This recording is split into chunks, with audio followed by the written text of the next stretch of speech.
Thank you for joining us today. I'm pleased to be here alongside the Minister of Public Safety and Emergency Services, Mike Ellis, the Minister of Justice, Mickey Amery, the Minister of Transportation and Economic Corridors, Devin Dreeshen. We also have Justin Wright, MLA for Cypress Medicine Hat, and Inspector Ken Haddle from the Alberta Sheriffs, who will share information on progress on our border security initiatives. But first, I'd like to address everyone in regard to the current tariff situation. My fellow Albertans, sadly, the United States President Donald Trump has decided to place a 25% tariff on all Canadian goods sold to the United States, with the exception of energy products, which will be tariffed at 10%. These tariffs are unjustified and a clear breach of the North American Free Trade Agreement, or CUSMA, that was signed by President Trump during his first term. This economic attack on our country, combined with Mr. Trump's continued talk of using economic force to facilitate the annexation of our country, has broken trust between our two nations in a profound way. It is a betrayal of a deep and abiding friendship. Albertans have bonds of family and friendship and business with Americans that span well over 100 years of shared history. We have always appreciated and shared the American ideals of entrepreneurship and free markets and civil liberties. Albertans, like so many Americans, also feel a strong sense of identity and are fiercely independent, as our fellow Canadians are well aware. But let there be no mistake, as independent as we are, Albertans are strong and loyal Canadians. Thousands of Albertans have lost their lives fighting alongside our fellow Canadians to secure and protect our freedoms and our country.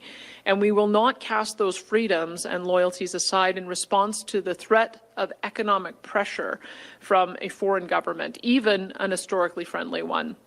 Albertans will decide our own destiny, free of coercion from any government.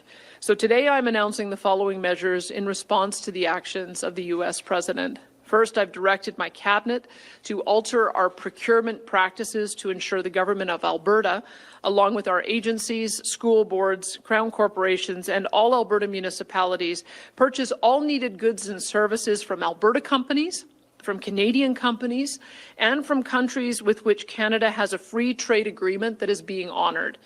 Second, no further purchases of U.S. alcohol or new VLTs will be permitted through the AGLC until further notice. We'll just have to drink a bit more BC wine and Alberta craft beer and spirits, and that's just fine with us. Third, I'm directing my government to assist our grocers and other retailers with labeling all Canadian products in our stores and ask them to voluntarily purchase their stock from vendors in Alberta, Canada, or countries that we share free trade agreements with that are being honoured. Our government will also augment these efforts with a substantial advertising campaign to assist Albertans to more easily access information about where various products on store shelves are from. I understand as well that there's at least 4 apps that have been created in recent weeks and months that can assist Albertans in doing this. And fourth, my government will enter into free trade and labour mobility agreements with every province that is willing to do so. The goal is to have no exceptions, just free trade and free movement of Canadian workers right across our province. I also want to point out that Canada has a secret weapon in this trade conflict with the United States, a trump card, so to speak. And it is located directly under our feet, and it is called Alberta Energy. You see, Alberta happens to have one of the largest deposits of oil and natural gas on the planet. It is significantly larger and far more accessible than the quickly declining oil and gas reserves located in the United States. Whether the U.S. president wishes to admit it or not, the United States not only needs our oil and gas today, they are also going to need it more and more with each passing year once they notice their declining domestic reserves and production are wholly insufficient to keep up with the energy demands of U.S. consumers and industry, let alone having anything left over to export as they do today. We in Alberta would love to increase the amount of oil and gas we send to our southern neighbours, to help solve that problem for them. Currently, they buy about $100 billion a year of highly discounted oil from Alberta, which tens of thousands of U.S. workers and refineries then upgrade into $300 billion worth of value to sell around the world. We have made a lot of Americans very wealthy.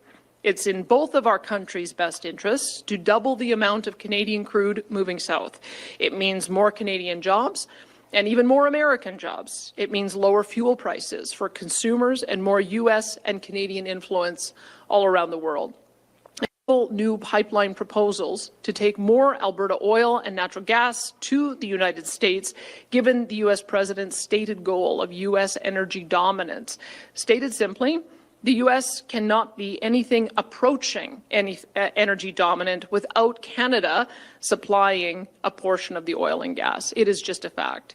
The Alberta government wants to facilitate and to partner with U.S. companies and even the U.S. government to achieve their energy goals.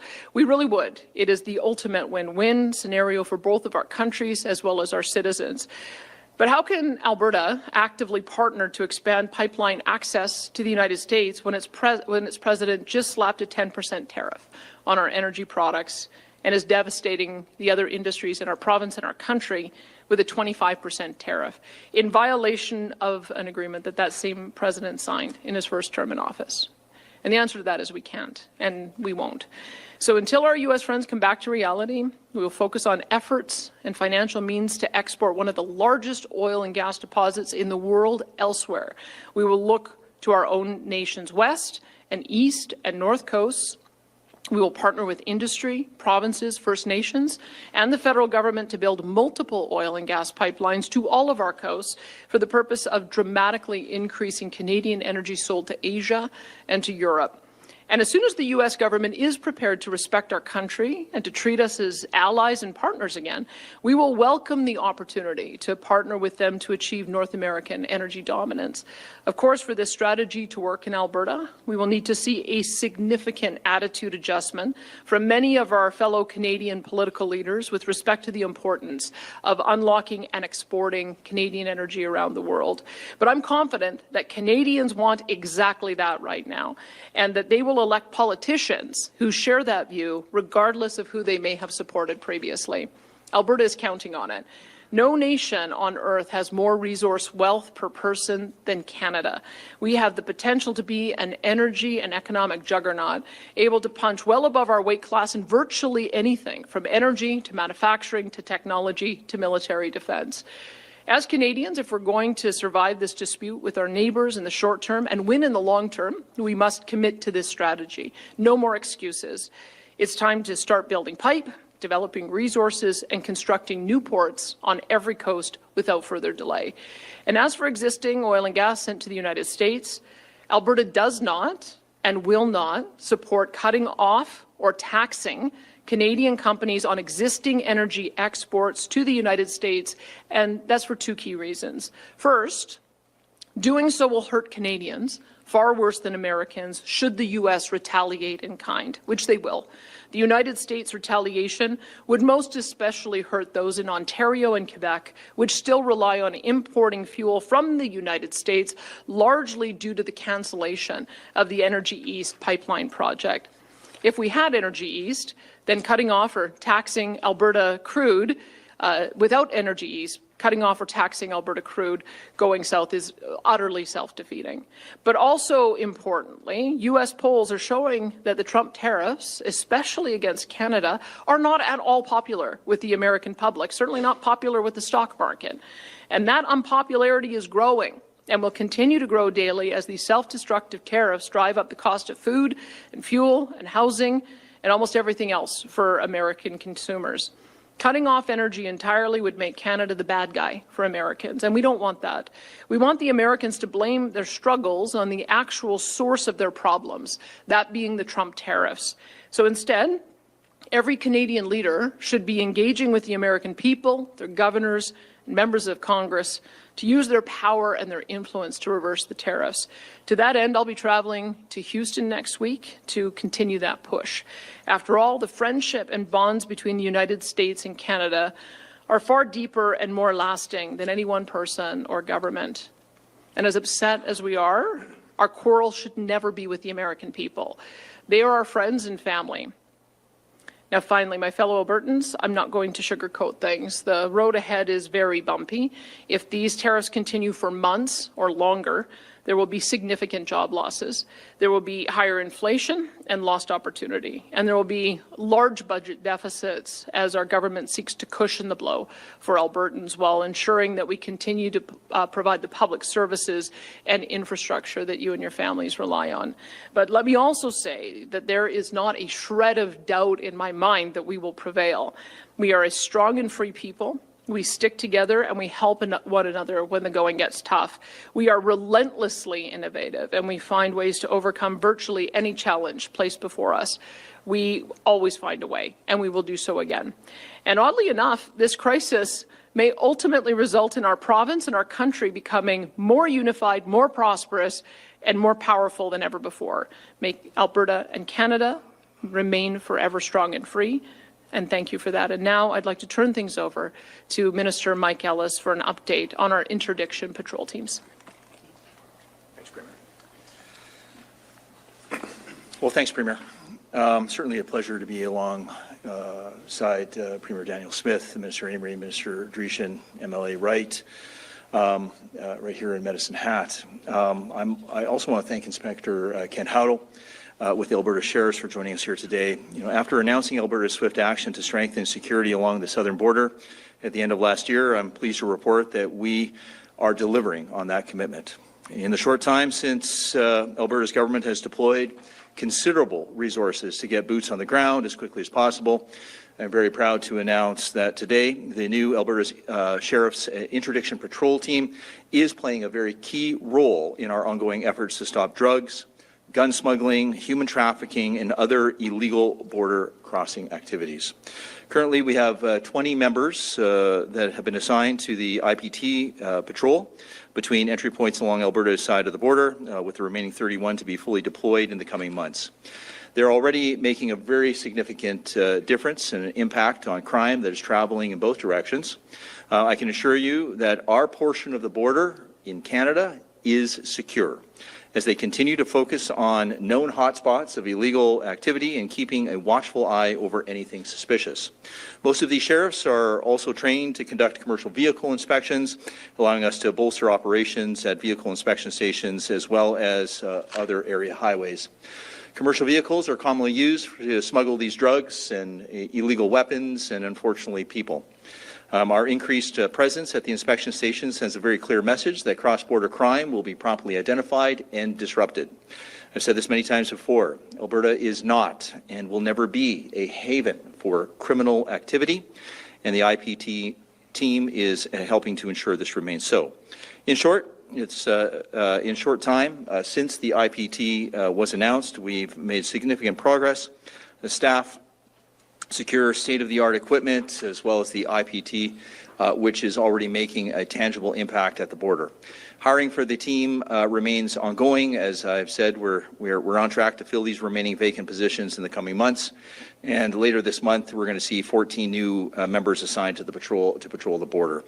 We also continue to work with the RCMP as well as the Canadian Border Services, again, to secure our border. We'll continue to source and deploy the technology and resources needed to ensure the IPT can operate effectively. And of course, procurement, as the Premier mentioned, is underway for additional tools and equipment, including drones, night vision technology, and patrol dogs. And we'll be focusing on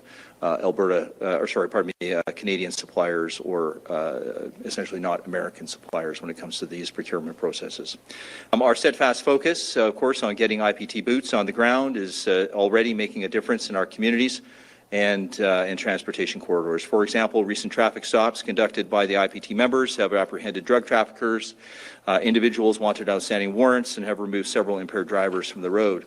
In one instance, a stop was conducted involving a vehicle without a province registration with an intervention into human trafficking, which is unfortunately occurring at our border a little too often than we would like. Our government has been tackling the fentanyl crisis with a multi-pronged approach.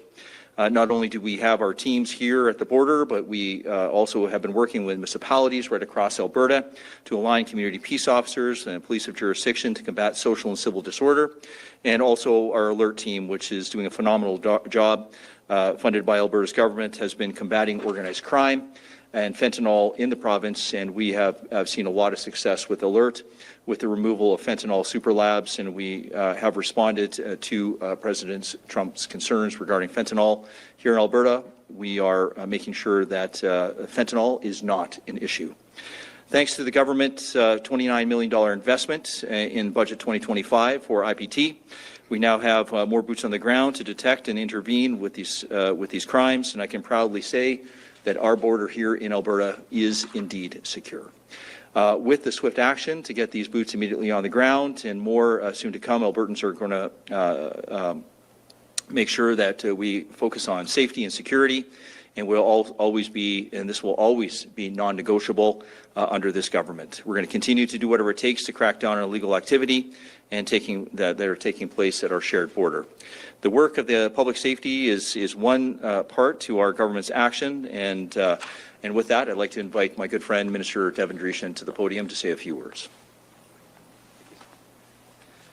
Well, thank you very much. It's great to be here this afternoon to share what Alberta Transportation and Economic Corridors is doing our part on our southern border with the United States. We are building 3 new vehicle inspection stations near the border to give our sheriffs dedicated facilities to inspect commercial vehicles, whether they are crossing into the United States or coming into Canada. Now, these stations will be located at Highway 1 at Dunmore in Cypress County, Highway 3 at Burmis in the municipality of Crow's Nest Pass, and Highway 4 near Coots in the county of Warner. And we've dedicated $15 million over the next 2 years in Budget 25 for these improvements. Now, these stations will include enhanced lanes for vehicle inspection and new buildings for year-round inspections. This is an added layer in addition to the existing border stations. And we are also working closely with our highway maintenance contractor to add yet another layer of border security. Security doesn't always have to be complicated or high-tech. A lot of it is based on people. And sometimes all that is needed are an extra set of eyes. And that's why Volker Steven, our provincial maintenance contractor along the border, will be training operators to be on the lookout for irregular activities near the border during their highway maintenance work. Now, Volker has about 50 operators that work along the border, and they will now be trained to look for and report any suspicious border activity. And I'd like to thank Volker for working with us on this important initiative to secure our border. Now, border security is a priority, and we're doing our part to improve surveillance through these new vehicle inspection stations and with our highway maintenance contractors. Both of these efforts will support Alberta's interdiction patrol team, and we look forward to doing our part in boosting law enforcement as we work to secure Alberta's international border from illegal entry, drugs, and guns. Thank you very much, and right now I'd like to invite Alberta's Justice Minister Mickey Amery to the podium. Thank you. Well, thank you, Minister Dreeshen. It's certainly a pleasure to be here to join Premier Smith, Minister Ellis, Minister Dreeshen, Justin Wright, for today's update on how Alberta's border security plan is curbing illegal activities at the Alberta-U.S. border. Along with the border security measures that Minister Ellis has been describing, Alberta's government committed in December to creating a 2-kilometer deep zone to be designated as essential infrastructure under the Critical Infrastructure Defence Act. I'm pleased to report that we moved quickly to fulfill that commitment. At the end of January, we amended the Critical Infrastructure Defence Regulation to designate a critical border zone north of the entire Alberta United States border as essential infrastructure. The Critical Infrastructure Defence Act protects essential infrastructure from trespassing, interference, and damage that could cause significant public safety concerns, social, economic, and environmental consequences. The Act allows Cabinet to make regulations that prescribe buildings, structures, devices, or other things as essential infrastructure.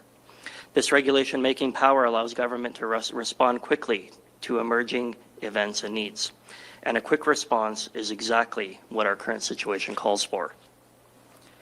The international border is critical to Alberta's security, economy, and society. Designating a 2-kilometer border zone as essential infrastructure helps protect public safety and Alberta's economic prosperity by giving peace officers additional tools to address trespassing, interference, and damage. I would like to be clear that any individual who is legally working, living, or traveling in this area may continue to do so. The Critical Infrastructure Defense Regulation will apply when people have no lawful right, justification, or excuse to be in an area. I would like to be also clear that the government does not direct law enforcement on when or how to enforce the Critical Infrastructure Defense Act. It is up to law enforcement to assess the situation and act accordingly. Under the Critical Infrastructure Defense Act, a peace officer may arrest any person who the peace officer finds willfully entering onto essential infrastructure without a lawful right, justification, or excuse. This option is just one of a number of legal tools that the interdiction patrol teams disposal that provides the ability to make an arrest, and it further ensures that the team is well equipped to carry out its important duties. Public safety and Alberta's economic prosperity remain this government's 2 highest priorities. Enhancing security in the area near the international border is a crucial step in addressing both of these priorities, and Alberta's government has been working quickly to protect our border. However, more needs to be done to increase public safety and crack down on the illegal activity that is happening.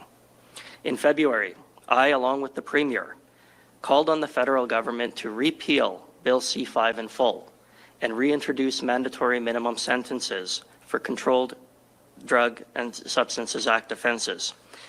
If the federal government refuses to take these actions, we call on them to provide us with the federal funding required for Alberta to take over all prosecutions under the Controlled Drug and Substances Act.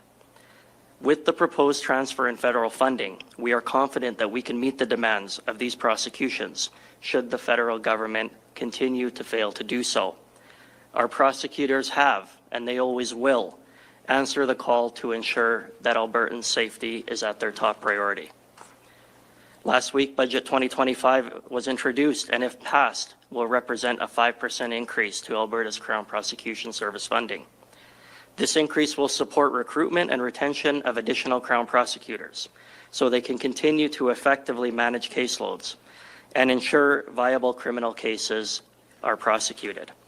This increase will also support the creation of a human trafficking unit, which will be tasked with prosecuting human trafficking related charges and support police and victims of crime. Whether we are strengthening border security, calling on the federal government to toughen its approach to crime, or investing in the Alberta Crown Prosecution Service, we will continue to make sure that those convicted of criminal offenses are held accountable for their actions so that Albertans can continue to feel safe in their communities. Thank you. I'll introduce Inspector Howdle now. Thank you. Good afternoon. Thank you, Minister. I am pleased to share that we have significantly strengthened the security at Alberta's southern border. I'd first like to extend my sincere thanks to the RCMP and Canada Border Services Agency for their continued work enhancing the safety and security of our border in coordination and collaboration with the Interdiction Patrol Team. These collective efforts have played an essential role in many successes that we've seen since the start of the year and which we expect to see in the future. As Minister Ellis mentioned, we are rapidly building out the Interdiction Patrol Team with a goal of staffing 51 specialized positions in the coming months. By mid-April, we expect to have 34 sheriffs assigned to the team to patrol entry points along the Alberta side of the border. Recruitment for support staff positions, including dispatchers and analysts, is underway. Many of these sheriff positions will be drawn from Sheriff Highway Patrol, whose members have extensive experience investigating criminal offences and specialized training in conducting commercial vehicle inspections, which have already been proven to be crucial in our progress. Currently, all access points, township roads, range roads, south of and including Highway 3 to the Canada-US border are being actively patrolled by the IPT. Equipment procurement remains a critical ongoing part of this team's success. Our members need and will have specialized gear required to ensure operational agility and accuracy through the southern border region. In addition to night vision equipment to assist the team in their 24/7 operations, work is underway to procure all-weather drones and with infrared capability, as well as trained canines. This includes training for members from within the team to fill specialized roles, such as dedicated drone pilots and dog handlers. Having significantly increased our capacity since the new year, we are already seeing positive results of our bolstered patrol presence. As of today, the interdiction patrol team members operate in 2 mobile, 7-member patrol teams deployed mainly from Medicine Hat, Lethbridge, and Burmis. 6 other members work in teams of 2 deployed at the vehicle inspection stations located on Dunmore on Highway 1, Burmis on Highway 3, and Coots on Highway 4. These teams operate in staggered shifts to increase operational coverage of the stations. The instances of criminal and illegal activity uncovered since the interdiction patrol team began operations speak to the need for continued vigilance and swift-acting law enforcement, as well as the effectiveness of increased and enhanced vehicle inspection capacity. Recent traffic stops conducted during the team's interdiction and border security patrol duties have led to the apprehension of 3 separate individuals in the possession of cocaine with the intent to traffic. In another instance, a stop involving a Quebec-registered vehicle led to the discovery of a person being trafficked. As a result, an investigation has since been opened and remains ongoing. So far, traffic stops have taken 34 impaired drivers off our highways and roads and led to the apprehension of individuals wanted on outstanding warrants. Additionally, team members also continue to provide operational support to the RCMP and CBSA, to date having assisted with investigations related to 4 northbound vehicles that failed to stop at border entry points for inspection. These instances are clear proof that the interdiction patrol team's presence in the area is playing an important role in both disrupting cross-border criminal activity and maintaining safety and order that surrounding communities depend on. The IPT reflects Alberta's steadfast commitment to combating illegal activities and ensuring security along our shared border. As implementation continues to progress, we can expect further successes as Alberta sheriffs work diligently to confront the problem of cross-border crime. Thank you. Thank you, Ministers, Premier, Inspector. Premier, if we come back to the mic, we'll start off our media Q&A now. We'll start off with questions in the room here at the mic before we move over to the phones. And I'll take the first at the mic, and just a reminder, we'll be taking 1 question and 1 follow-up. Go ahead. Jordan Cannigan with CTV News. I have a question for the Premier, and then perhaps Minister Ellis wants to talk about this as well. We heard a lot today from both the President and the Press Secretary for the President talking about fentanyl and the issues the United States is having with that. The Press Secretary, for instance, today saying that there's been a 2,000% increase in the amount of fentanyl coming from Canada into the United States. I don't know where those numbers are coming from. I don't know if you can dispute those numbers, but how confident are you that the actions that you're taking here in Alberta will address that and at least appease some of those questions that the President seems to be having? Sure. I mean, I don't say it lightly when I say our border is secure. Now, look, do we have a fentanyl crisis in North America? For sure. As previously noted by the RCMP, we have over 4,000 organized crime groups that have set up shop in Canada. We have, as confirmed by the RCMP, we have become a net exporter of fentanyl, so that is a concern. However, I can tell you that our Alberta law enforcement response teams have been working very closely with the DEA, as an example, to make sure that that border is secure and that they're stopping the flow of drugs from Canada into the United States. But remember, I've said this before a long time ago, this is a two-way street. There's a lot of drugs that are coming from the United States, especially cocaine, into Canada. There are illegal guns that are coming from the United States into Canada. And there's also the human trafficking, right, that is coming from the United States into Canada. The 4 people, I believe, that were fairly recently caught were not were not going from Canada into the United States. They were going from the United States into Canada. So I would hope that the President shares with us our concerns regarding the border. Certainly in Alberta, we are doing our part to secure the border. Secure the border. I would certainly ask that the President do his part to secure the border as well. And maybe if I can ask the Premier to answer that question as well. Yesterday on CNBC, you also talked about how it appeared that the President was moving away perhaps from the fentanyl issue. Today, again, it comes up. A second part of my question is about the being against export tax and whether Canada should consider that at all.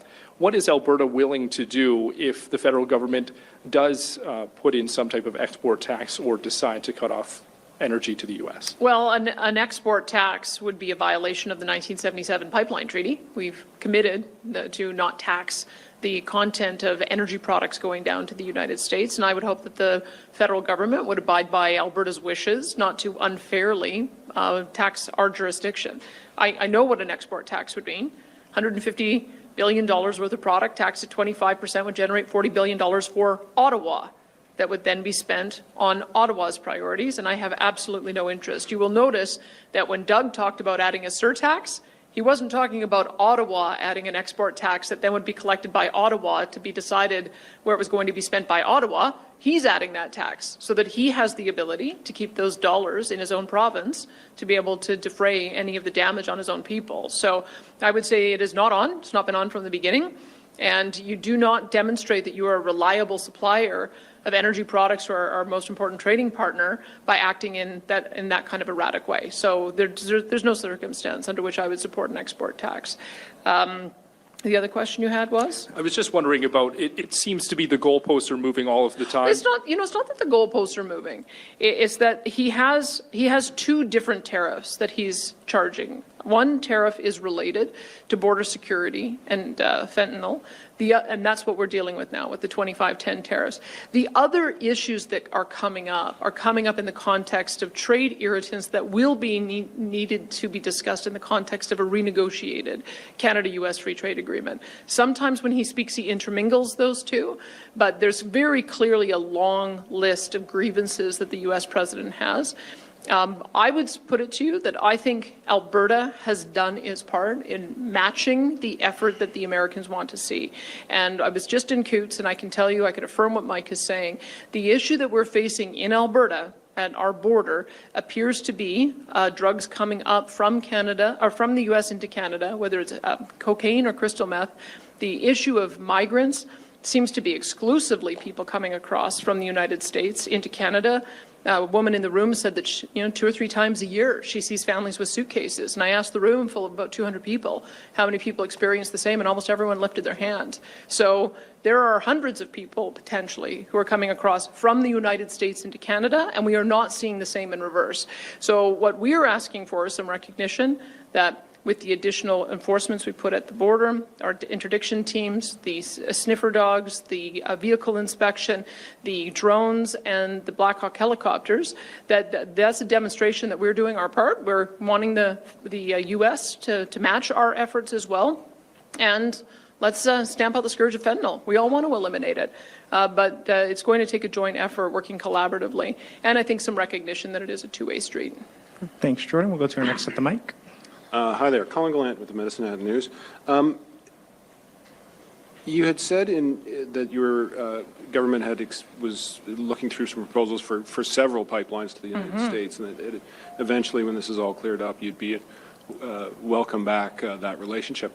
What would it take in terms of guarantees from the United States that this sort of thing wouldn't just happen again, for you to move ahead on those pipeline proposals? Well, I think we need to have the same kind of tariff-free relationship on the bulk of our goods that we had prior to March the 4th. I mean, when you look at the Canada-U.S. Free Trade Agreement, there are some areas that are tariff, but it's about a 96% tariff-free relationship.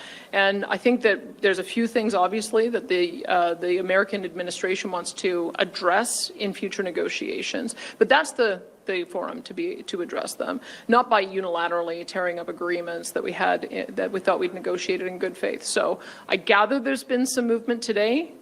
Before I was just monitoring Twitter, which you seem to have to do every 2 hours to figure out what is happening on this issue. But it seems like the three major American auto manufacturers have convinced the U.S. president that they would shut down in 8 days if they didn't get some reprieve from the auto tariffs. And so it sounds to me like that has also been moved a month. So those are the kind of things that demonstrate to me that there is the ability for our allies and friends in the United States, among the elected representatives, consumer groups, as well as industry groups, to make the case about this strong relationship. We had some success already in making that case on energy resources. It's why there's a lower tariff on energy.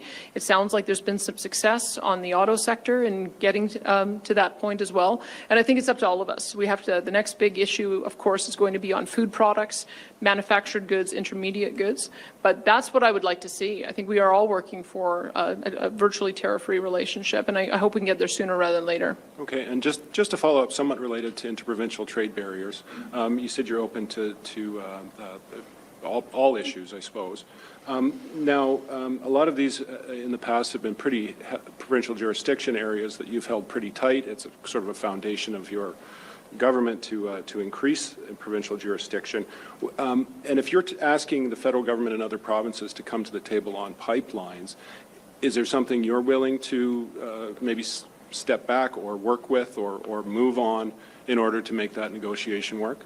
The only issues that where we have unilaterally eliminated interprovincial trade barriers faster and more fulsomely than any other province. So the areas where we still have some additional protections are around hazardous goods, the issues of royalties, and there's 7 professions where we have a higher level of training. I'll give you an example. We allow dental hygienists to do anesthesia. Anesthesia is very dangerous, so you need to have extra training for that. And so there is a little bit of work we need to do on the 7 professions where we have a higher level of training, but there's no reason why we can't have people come here and work and then be able to get that extra training. They need to do those extra services. I think those are things that can be overcome, but there are very few areas where we have barriers. We actually have electricity would be one example. We have no barriers on electricity. It's the other provinces that do. We're the only province that has a free enterprise system on electricity. But getting that agreement would involve some sort of major negotiation, wouldn't it? Well, we would just ask everyone else to I mean, I think that's a question for other premiers because they're the ones who don't have a free enterprise system for electricity. We do. We have a multitude of companies that are generators. We've got a free enterprise system where different companies are offering transmission, distribution, as well as retail. So anyone is allowed to come here and go through our process to propose. We don't have barriers there. Thank you. We're going to take one more from the mic and then take a few questions from the phone. Adam McVicker with Global News Calgary. Hi, Premier. Hi. One of the aspects you mentioned there at the start was about some of the steps, number one, procurement, but also with AGLC and alcohol and VLTs. How significant of a step is this, and how will Albertans maybe notice a step like this here in this province? Well, I can tell you that there's $292 million worth of liquor products, U.S. liquor products sold in Alberta in the 23-24 fiscal year. Generated $84 million of markup revenue for the province. And so if you look at that quantum here and then just imagine that we're about 12% of the population, all of the other provinces are doing the same. So I would suggest that it's probably in total somewhere between $2 and $3 billion of impact across a multitude of providers of these products. And we do know that these are the kind of things in the past that has gotten various producers to call their Congress representatives and put some pressure. And so that's part of what we're doing. What we did in identifying some of our issues in supporting, first off, the $30 billion worth of tariffs, it was identifying those products which are easily replaceable with other products so that it does not inconvenience Canadian consumers or doesn't end up pricing them out. And I would say that all of these products that AGLC produces, there are reasonable equivalents from Canadian jurisdictions as well as other jurisdictions that honor the free trade agreements we have with them. And just as a follow-up related to the border, Yeah. how many of these plans have been ongoing, and How many are now in response to this tariff threat at this point? Yeah, thanks, Adam. Appreciate the question. Look, the Premier put this in my mandate letter. We had been working on this for quite some time. His meaning President Trump's maybe original tweet had kind of maybe expedited the process, we'll say. But, we'd been planning this for some time, which is why we were able to get these folks trained and deployed and out in probably sooner than anywhere else in Canada. Most of these officers have commercial vehicle training, interdiction training, so really it became more of a kind of an operational / union thing where we're just making sure that we're getting deployed out there. But yeah, it was not in direct response to the president. We've always had concerns regarding the border, and as one of your previous colleagues has stated, the reason why the Premier put in there is because we had concerns in Alberta that illegal drugs, illegal guns, and human trafficking was coming from the border into Alberta, and so we wanted to assist the CBSA and assist the National RCMP to try to put a stop to that. Thanks. Thank you. And we'll take some questions from the phone now. Operator, could you put through our first caller, please? The first question comes from Chris Barco of the Calgary Herald. Your line is already open. Hi, Premier. Thanks for taking my question. You said earlier that you've been approached with several new pipeline proposals to take Alberta oil and gas into the United States. What will be your approach to these projects, whether they are proposals like Keystone XL or Enbridge's current plans to increase its mainline capacity, given the fact that tariffs are in place right now? We did a joint announcement, as you probably saw, at the beginning of January with Enbridge. They have a very comprehensive package of proposals that, if all of them went ahead, would result in a significant increase in the amount of oil they're able to take to the United States.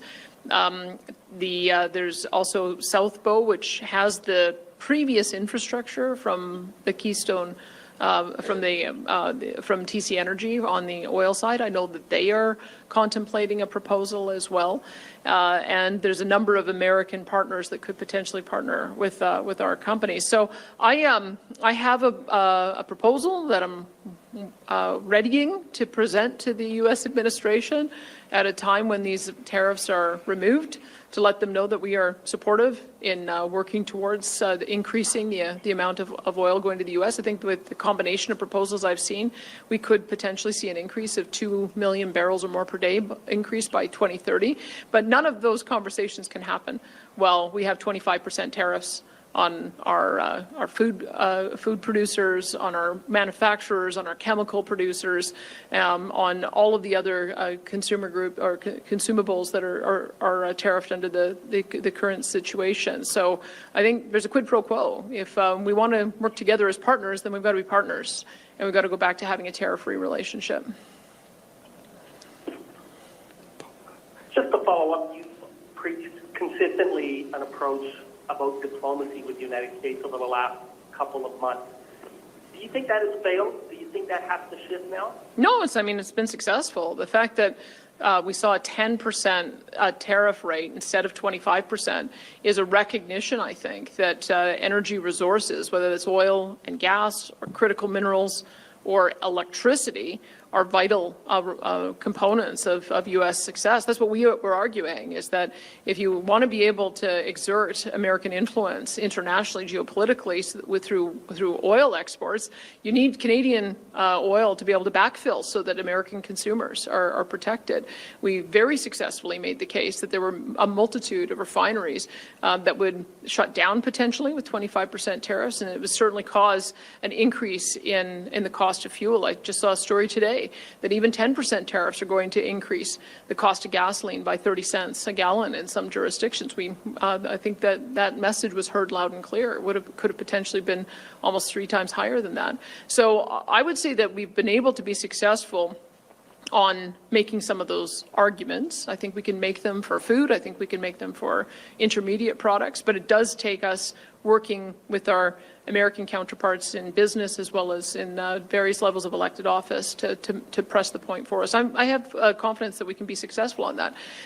Just look at what happened today with a reprieve on auto tariffs. I think the more the stock market responds in a negative fashion, the more consumers demonstrate that they're going to be hurt, the more industry voices that speak up. I think that that's going to get us to a place where we can get to where I think we really need to be, which is renegotiating the Canada-U.S. Free Trade Agreement and dealing with some of these irritants so that both countries can get on to other issues.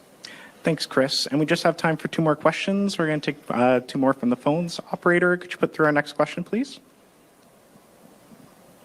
Your next question comes from Rahim Mohammed of National Post. Your line is already open. Hi, Premier. This question is for the Premier. So you and Commerce Secretary Howard Lutnick were both on CNBC yesterday. I don't know if it was back-to-back segments. I think you were a bit earlier.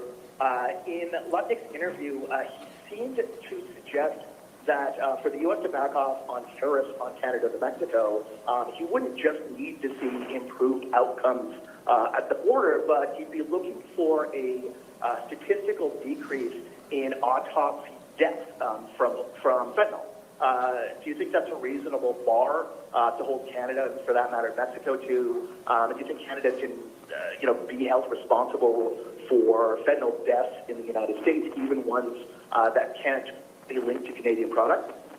I guess you'd have to believe that there's no organized crime or cartels operating in America if that was the case. I mean, it seems to me that when we look at where the opioid crisis began, it began because of a pharmaceutical company being irresponsible in marketing it. And I'm talking about Purdue Pharma, which has had a multitude of lawsuits filed against it. So I would say that a lot of this problem started in the United States and it's morphed into being an international problem. But the Americans have to take responsibility for the fact that they are also a net exporter of cocaine, crystal meth, and they are responsible for this as well. Like I can't stop all the deaths from happening in the United States. They've got to do some of the work on that too. We can certainly decrease them, as we've demonstrated in Alberta.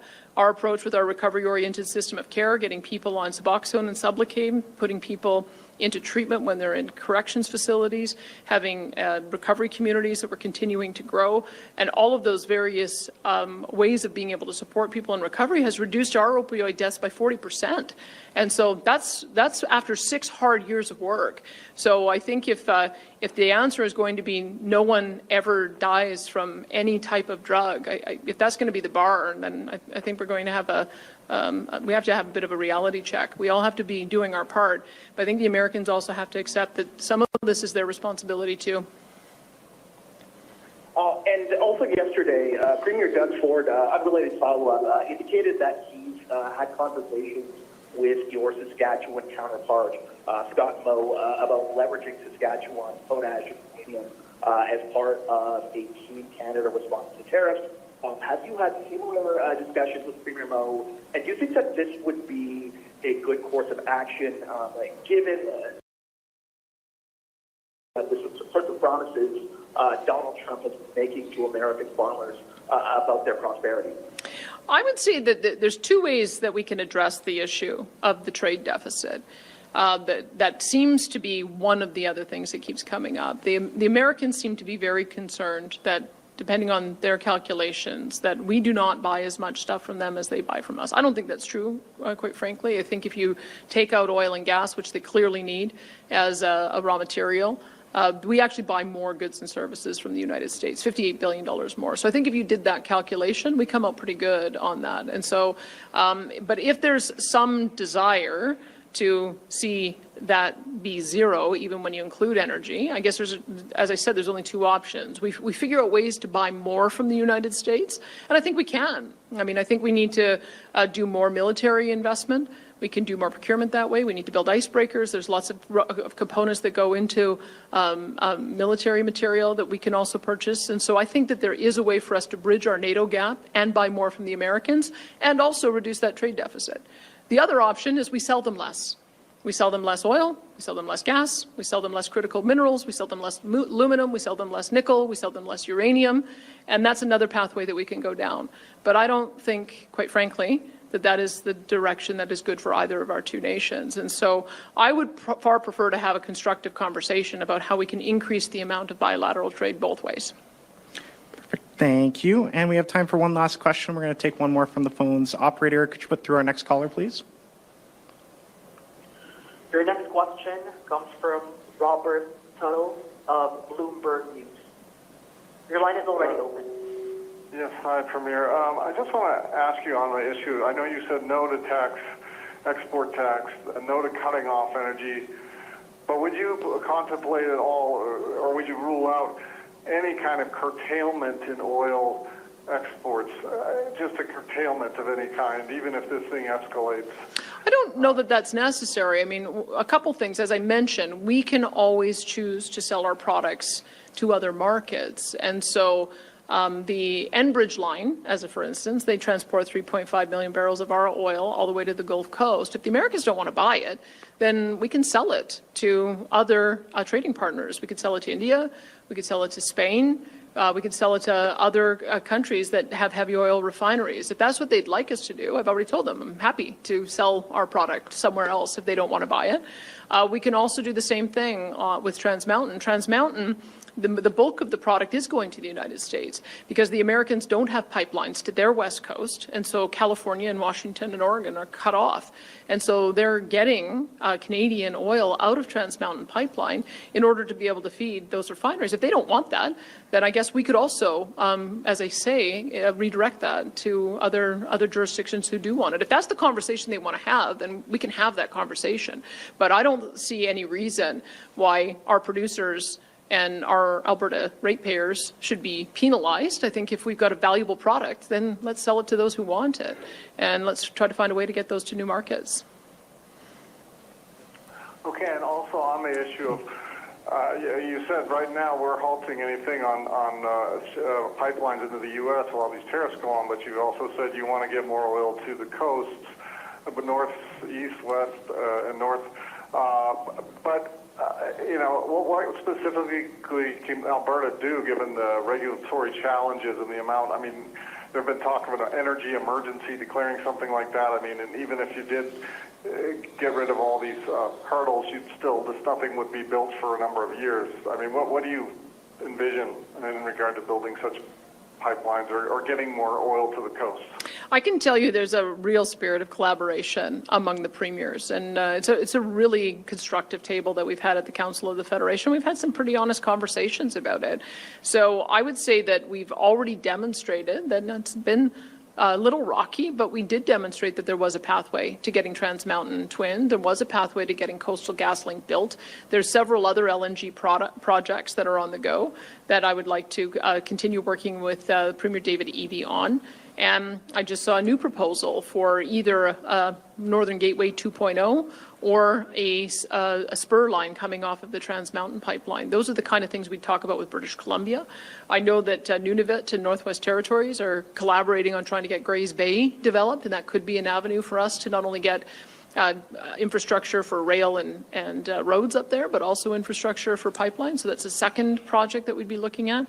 I know that Ranch Pillay is very keen on trying to develop an A2A option where we could go up through the Yukon into Alaska.